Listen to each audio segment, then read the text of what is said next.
ಸಂದೇಶ್ ಸಂಪರ್ಕದಲ್ಲಿ ಮತ್ತೆ ಮಾತಾಡಿಸ್ತೀನಿ. ಅಶ್ಲೀಲ ವಿಡಿಯೋ ಪ್ರಕರಣವನ್ನೇ ಹಿಡಿದು ಹಣ ಮಾಡೋದಕ್ಕೆ ಕೂಡ ಪ್ಲಾನ್ ನಡೆದಿದೆ. ಪೆನ್ ಡ್ರೈವ್ ನಲ್ಲಿ 2900 ವಿಡಿಯೋ ಇದೆ ಅಂತ ಹಾಸನದಲ್ಲಿ ಪ್ರಚಾರ ಮಾಡಲಾಗಿದೆ. ಸದ್ಯ ಒಂದು 40 ರಿಂದ 50 ಫೋಟೋ ಮತ್ತೆ ವಿಡಿಯೋಗಳಷ್ಟೇ ವೈರಲ್ ಆಗಿರೋದು. ಇನ್ನು ದೊಡ್ಡ ದೊಡ್ಡ ಅಧಿಕಾರಿಗಳ ಪತ್ನಿಯರ ವಿಡಿಯೋ ಇದೆ ಅಂತ ಸುದ್ದಿ ಹರಿದಾಡ್ತಾ ಇದೆ. ಇನ್ನೂ ಹಲವರ ವಿಡಿಯೋ ಬಾಕಿ ಇದೆ ಅಂತ ಸಂತ್ರಸ್ತೆಯರಿಗೆ ಬ್ಲ್ಯಾಕ್ ಮೇಲ್ ಮಾಡಲಾಗ್ತಾ ಇದೆ. ನಿಮ್ಮ ವಿಡಿಯೋವನ್ನು ರಿಲೀಸ್ ಮಾಡ್ತೀವಿ ಅಂತ ಕೋಟಿ ಹಣಕ್ಕೆ ಡಿಮ್ಯಾಂಡ್ ಇಡಲಾಗ್ತಾ ಇದೆ. ಸಂದೇಶ್, ಈಗ ಏನು ಒಂದಷ್ಟು ಪೆನ್ ಡ್ರೈವ್ ನಲ್ಲಿ ಸಿಕ್ಕಿರುವಂತಹ ವಿಡಿಯೋಗಳು ಈ ಬ್ಲ್ಯಾಕ್ ಮೇಲರ್ಸ್ಗೆ ಬಂಡವಾಳ ಆಗೋಗಿದೆಯಾ ಅಂತ, ಇವರನ್ನ ಬಗ್ಬಡಿಯೋ ನಿಟ್ಟಿನಲ್ಲೂ ಈಗ ಅಧಿಕಾರಿಗಳ ಗಮನ ಹರಿಸಬೇಕಾ ಅಂತ.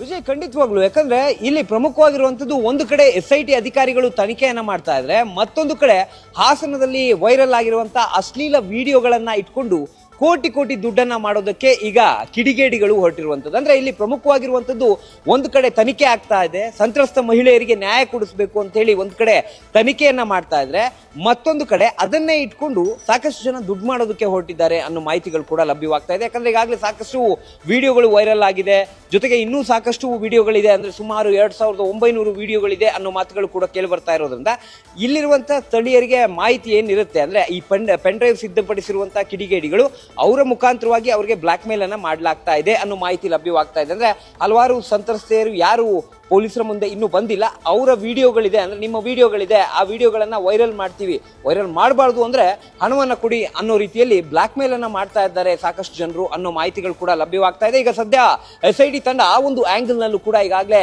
ತನಿಖೆಯನ್ನ ನಡೆಸ್ತಾ ಇದೆ. ಅಂದ್ರೆ ಆ ಆರೋಪಿಗಳನ್ನ ಕೂಡ ಪತ್ತೆ ಹಚ್ಚಬೇಕಾಗುತ್ತೆ. ಯಾಕಂದ್ರೆ ಒಂದು ಕಡೆ ಸಂತ್ರಸ್ತ ಮಹಿಳೆಯರು ಪೊಲೀಸರ ಮುಂದೆ ಬಂದು ಹೇಳಿಕೆ ಕೊಡೋದಕ್ಕೂ ಕೂಡ ಹಿಂದೇಟನ್ನ ಹಾಕ್ತಾ ಇದ್ದಾರೆ, ಎಲ್ಲೋ ಒಂದ್ ಕಡೆ ಮರ್ಯಾದೆ ಹೋಗುತ್ತೆ ಅನ್ನೋ ಕಾರಣಕ್ಕಾಗಿ ಹಿಂದೇಟನ್ನ ಹಾಕ್ತಾ ಇದ್ರೆ ಇಂಥವರ ಕಪಿಮುಷ್ಟಿಗೆ ಸಿಲುಕುವಂತ ಪರಿಸ್ಥಿತಿ ಕೂಡ ಈಗ ನಿರ್ಮಾಣವಾಗಿರುವಂತದ್ದು. ಈ ಹಿನ್ನೆಲೆಯಲ್ಲಿ SIT ಅಧಿಕಾರಿಗಳು ಈ ಒಂದು ಆಂಗಲ್ ನಲ್ಲೂ ಕೂಡ ಈಗಾಗಲೇ ಎನ್ಕ್ವೈರಿಯನ್ನ ಮಾಡ್ತಾ ಇದ್ದಾರೆ. Vijay, thank you Sandesh.